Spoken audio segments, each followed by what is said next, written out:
श्री गोवर्धन नाथ की जय। श्री वल्लभाधीश की जय।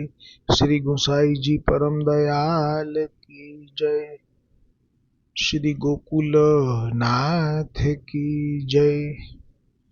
श्री गोसाई जी प्रभुए श्री महाप्रभु जी वल्लभाचार्य जी ना 108 अति अलौकिक नाम प्रगट करीने મહાપ્રભુજીનું ગૂઢ સ્વરૂપ પણ આપે પ્રગટ કર્યું છે, જે સદરૂપ એ નામમાં આપે શ્રી ગોકુલનાથજીએ ટીકામાં પરબ્રહ્મ સરાચર સર્વના હૃદયમાં બિરાજમાન એવા શ્રી મહાપ્રભુજી વલ્લભાચાર્યજી છે. હવે આજે જે નામ છે તેમાં પુષ્ટિ માર્ગમાં પ્રગટ થયા પછી ઠાકોરજી પધરાવી અને જે સેવા કરવાનો ભાવ અને રીતિ આ બે પુરાણોમાં ક્યાંય પણ નથી, અને એ રીતિ ફક્ત મહાપ્રભુજી વલ્લભાચાર્યજીએ આપણા જ દૈવી જીવો માટે થઈને પ્રગટ કરી છે. તેથી આ નામ જન શિક્ષાકૃતે કૃષ્ણ ભક્તિકૃત એ પ્રગટ કર્યું શ્રી ગુસાઈજીએ.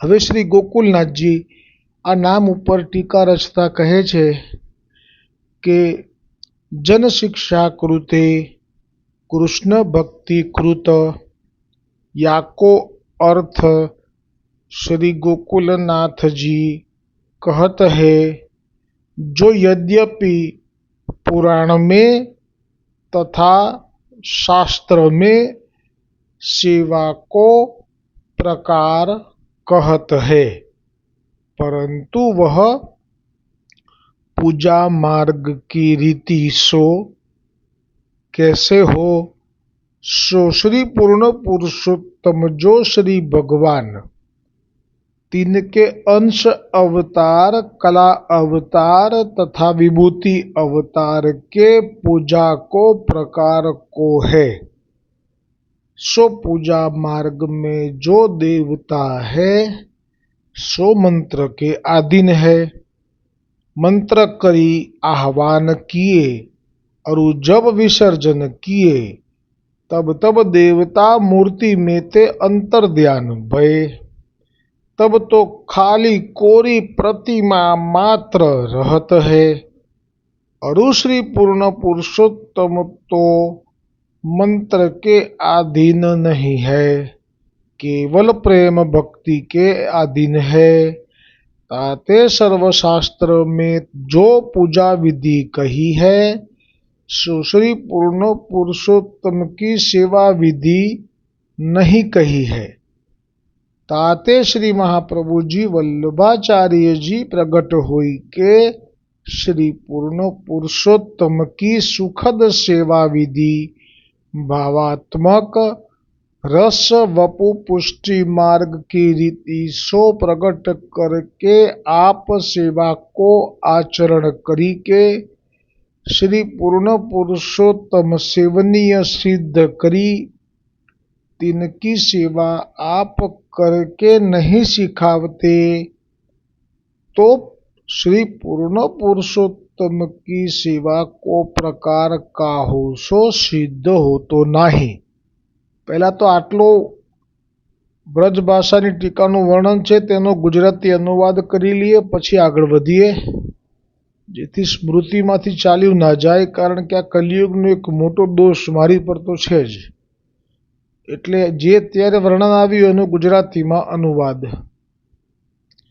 શ્રી ગોકુલનાથજી જન શિક્ષા કૃતે કૃષ્ણ ભક્તિકૃત આ નામનો અર્થ પ્રગટ કરતા કહે છે કે 18 પુરાણ તથા જેટલા પણ શાસ્ત્રો છે 6 તેમાં જે સેવાનો પ્રકાર છે, પરંતુ તે પૂજા માર્ગની રીતિથી છે.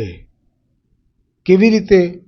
તો શ્રી ગોકુલનાથજી કહે છે કે પૂર્ણ પુરુષોત્તમ ગોલોકપતિ શ્રી કૃષ્ણચંદ્ર આપના જેટલા પણ અંશ અવતાર થયેલા છે, કલા અવતાર થયેલા છે, વિભૂતિ અવતાર થયેલા છે, તેમની પૂજાનો પ્રકાર એ પુરાણોમાં અને શાસ્ત્રોમાં વર્ણન જરૂરથી કરેલો છે.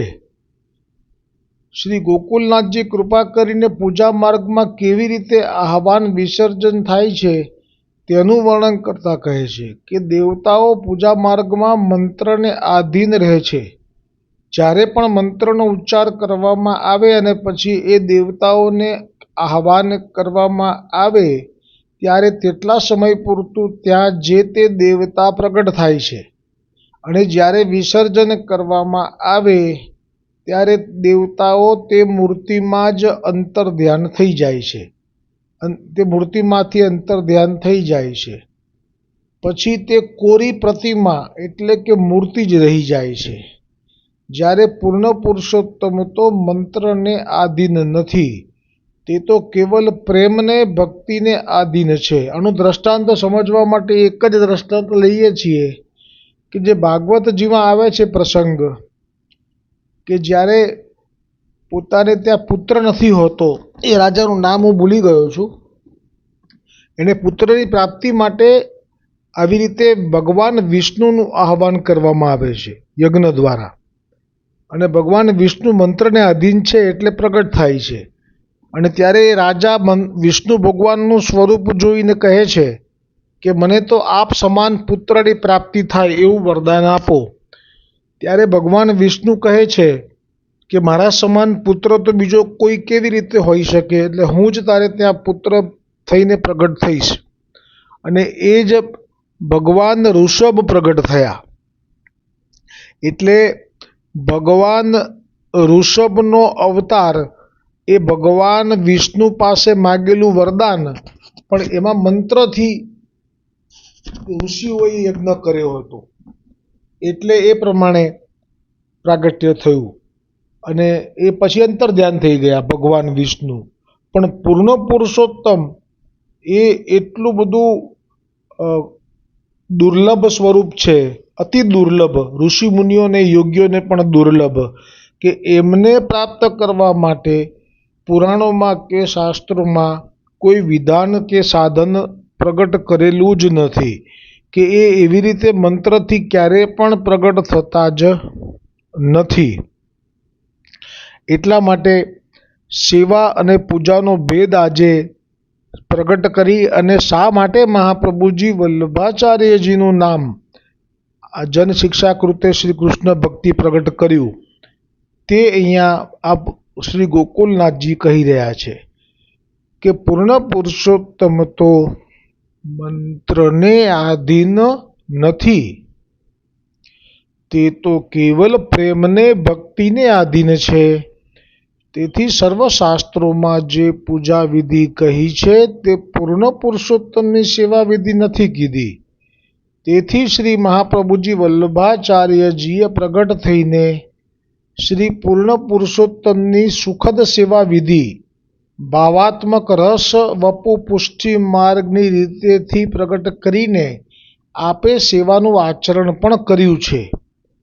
હવે આપણે જે પેલો વ્રજ ભાષામાં ટીકા છે અધૂરી હતી એ આગળ લઈ અને વિરામ લઈએ થોડીક જ છે ને પછી પાછો અનુવાદ ગુજરાતીમાં, એટલા માટે કે જેને ના આવડે વ્રજ ભાષા એના માટે.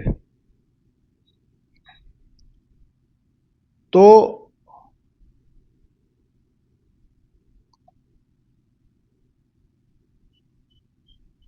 मंत्र करके आह्वान किए और जब विसर्जन किए तो मूर्ति में तो अंतर्ध्यान भय, तब पूरी प्रतिमा मात्र रहते है. और श्री पूर्ण पुरुषोत्तम तो मंत्र के अधीन नहीं है, केवल प्रेम भक्ति के अधीन है. ताते सर्वशास्त्र में जो पूजा विधि कही है सो श्री पूर्ण पुरुषोत्तम की सेवा विधि नहीं कही है. ताते श्री आचार्य जी महाप्रभु प्रकट हुई के श्री पूर्ण पुरुषोत्तम की सुखद सेवा विधि भावात्मक रस वपु पुष्टि मार्ग की रीति सो प्रकट करके आप सेवा को आचरण करी के श्री पूर्ण पुरुषोत्तम सेवनीय सिद्ध करी, तिनकी सेवा आप करके नहीं सिखावते तो श्री पूर्ण पुरुषोत्तम की सेवा को प्रकार काहुसो सिद्ध होतो नहीं. એટલે જો આપે આ વ્રજની ગોપિકા જનોનો જે ભાવ છે એ ભાવ સાથેનો સેવાનો જો આ પ્રકાર આપે આચરણ કરીને ન પ્રગટ કર્યો હોત તો કદાપી પણ પુષ્ટિમાર્ગીય જીવો સેવા ન કરી શકત, કારણ કે આ છે જ નહીં પુષ્ટિમાર્ગનો સેવાનો પ્રકાર કોઈ પણ પુરાણમાં, શાસ્ત્રોમાં. काहू को पुष्टि मार्गीय सेवा को ज्ञान नहीं हो तो तब पुष्टि भक्ति मार्गीय भक्त हो पूजा मार्ग की रीति सो पूजा मात्र करते, परंतु श्री पूर्ण पुरुषोत्तम की फल रूपिणी सेवा सिद्ध होती नहीं. तब पुष्टि मार्ग में परम फल रूप सेवा है सो काहू को सिद्ध होती नहीं. હવે આ જે શબ્દો છે ને ધ્યાનથી સાંભળજો તો જ વૈષ્ણવ સમજાશે કે આ કેટલું બધું અલગ છે પૂર્ણ પુરુષોત્તમનું સ્વરૂપ. તબ પુષ્ટિ માર્ગ મેં પરમ ફલરૂપ સેવા હૈ. હવે પુષ્ટિ માર્ગમાં અને જે પૂજા માર્ગમાં ભેદ છે એમાં અહીંયા સ્પષ્ટ કર્યું નથી, ખાલી શબ્દો લખ્યા છે, એનાથી જ આપણે સમજવાનું છે, બધું ચોખવટ ના થાય એટલા માટે. પૂજા માર્ગમાં બધાને ખબર છે કે એમાં ચરણોની ભક્તિ સુધી ભક્તિ આપે છે આપ, એ સિવાય જે માગે એ આપે છે. પણ પુષ્ટિ માર્ગમાં શું અલગ છે તો કહ્યું કે પુષ્ટિ માર્ગમાં परम फल रूप सेवा है सो काहू को सिद्ध होती नहीं. तब पुष्टि मार्ग को फल काहू को सिद्ध हो तो नहीं. सो काहे ते जो पुष्टि मार्ग में तो साक्षात श्री पूर्ण पुरुषोत्तम के स्वरूपानंद को अनुभव करनो यह सर्वोपरि फल काहू को होतो नहीं.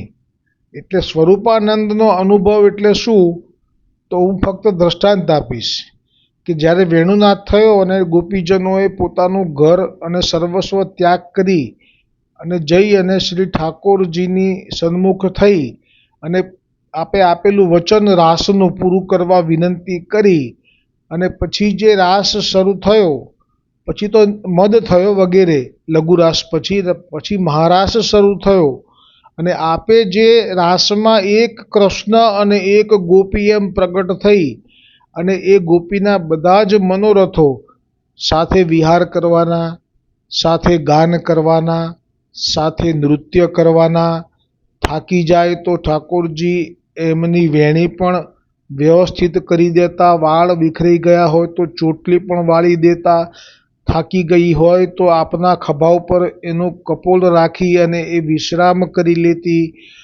આપ એના મુખારવિંદ ઉપર જે શ્રમજલ બિંદુ થયા હોય તેને આપના ઉપરનાથી આપ એ લૂછી લેતા. આ બધો સ્વરૂપાનંદના અનુભવમાં આવે. આગળ બધું આવે. स्वरूपानंद को अनुभव करनो यह सर्वोपरि फल काहू को हो तो नहीं. क्यों? जो स्वरूपानंद को अनुभव अहर्निश सर्व इंद्रिय से करनो. આ આખું સૌથી મોટામાં મોટું વાક્ય પુષ્ટિ માર્ગના સેવામાં, એ આનાથી મોટું વાક્ય ન હોય કોઈ પણ. કેમ? ક્यों? સ્વરૂપાનંદ વિશે કેમ કીધું આગળ? क्यों? जो स्वरूपानंद को अनुभव अहर्निश सर्व इंद्रिय से करनो सो तो पुष्टि मार्ग की रीति सो सेवा किए बिना स्वरूपानंद अनुभव रूपी फल की प्राप्ति होती नहीं. આ જ વાત જે છે આ સમજાય છે જેને, એ પછી ઘરમાં સેવામાં શા માટે ગણેશજી નહીં, શા માટે દેવી માતાજી નહીં, શા માટે મહાદેવજી નહીં, શા માટે સૂર્યનારાયણ નહીં, આવી દલીલ કરતા જ નથી. જે સમજી જાય છે એને વંદન છે. એટલા માટે જ આ ગોકુલનાથજી આટલી બધી સ્પષ્ટતા કરવી પડી કે જેથી કરીને સેવા અને પૂજાનો ભેદ જ પ્રગટ થઈ ગયો. શું કહ્યું? ફરીવાર કહું છું. જો સ્વરૂપાનંદ કો અનુભવ એ ક્યારે સંભવ બને તો કે છે કે સ્વરૂપાનંદ કો અનુભવ અહર્નિશ સર્વ ઇન્દ્રિય સે કરનો. સર્વ ઇન્દ્રિય એટલે જે પતિ અને પત્ની વચ્ચેનો સંબંધ છે એમાં જેટલી ઇન્દ્રિયોનો વિનિયોગ થાય છે એ બધી જ ઇન્દ્રિયોથી વિનિયોગ થયા પછીનો જે અનુભવ છે એને સ્વરૂપાનંદનો અનુભવ કહ્યો. સો તો પુષ્ટિ માર્ગ કી રીતિ સો સેવા કિએ બિના स्वरूपानंद अनुभव रूपी फल की प्राप्ति होती नहीं। तब पुष्टि मार्ग कैसे कहावतो? तब तो पूजा मार्ग जो आदि सो प्रगट है, सब जगत में ताही रीति सो सेवा पूजा करते तब पूजा करी मुक्ति फल प्राप्त होतो। એટલે પુષ્ટિ માર્ગને સર્વશ્રેષ્ઠ કીધો છે એનું આ કારણ એક પછી એક પ્રગટ થઈ રહ્યું છે કે જો એ પૂજા કરી લે પછી તો એને મુક્તિ આપે, વધારેમાં વધારે શું આપી શકે વિષ્ણુ ભગવાન એ કહી રહ્યા છે।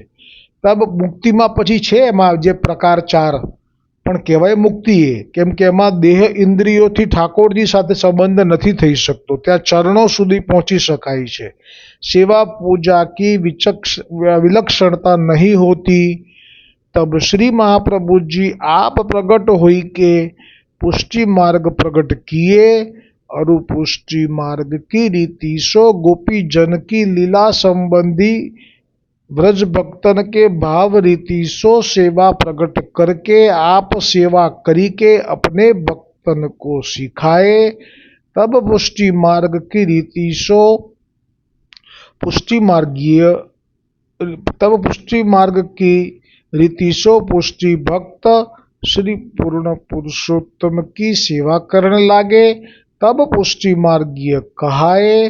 तब पुष्टि मार्ग की सेवा ते पुष्टि फल सिद्ध भयो और सेवा मार्ग प्रगट प्रमाण करी पूजा की रीति सब न्यारी जताए और फल हु न्यारो जताए।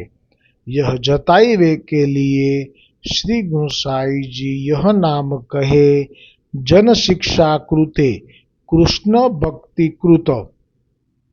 तहाँ अब कहत है जो आपने सेवा करी सब सेवकन को पुष्टि मार्ग की रीति सो सेवा सिखाए। या में श्री महाप्रभु जी को कहा प्रयोजन जो इतनो परिश्रम कियो, या भांति शंका करे तो शंका दूर करीवे के लिए श्री गोसाई जी अब नाम प्रकट करे है નિખિલેષ્ટદહ। આ નામમાં શા માટે મહાપ્રભુજીએ સેવા પોતે આપે કરી અને બધાને શીખવાડવાનો શ્રમ લીધો એનો ભાવ પ્રગટ થશે। અને મેં કહ્યું હતું કાલે કે એક ધોળ લઈશું और એક કીર્તન લઈશું કે શા માટે મહાપ્રભુજી વલ્ભાચાર્યજીએ જાતે સેવા કરી હતી, પણ એ સેવા કઈ કરી હતી એ આ કીર્તનમાં છે। मार्ग रीति दिखाई प्रगटवे मार्ग रीति दिखाई। मार्ग रीति दिखाई या जग में, मार्ग रीति दिखाई परमानंद स्वरूप कृपानिधि श्री वल्लभ सुख दाई प्रगट वे मार्ग रीति दिखाई।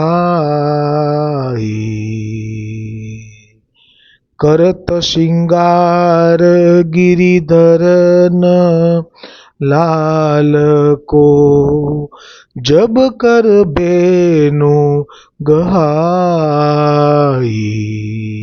ले दर्पण सन्मुख ठाड़े वे निरख निरख मुस्काई प्रगट वे मार्ग रीति दिखाई। विविध बात सामग्री हरि को करी मनुहार लिवाई,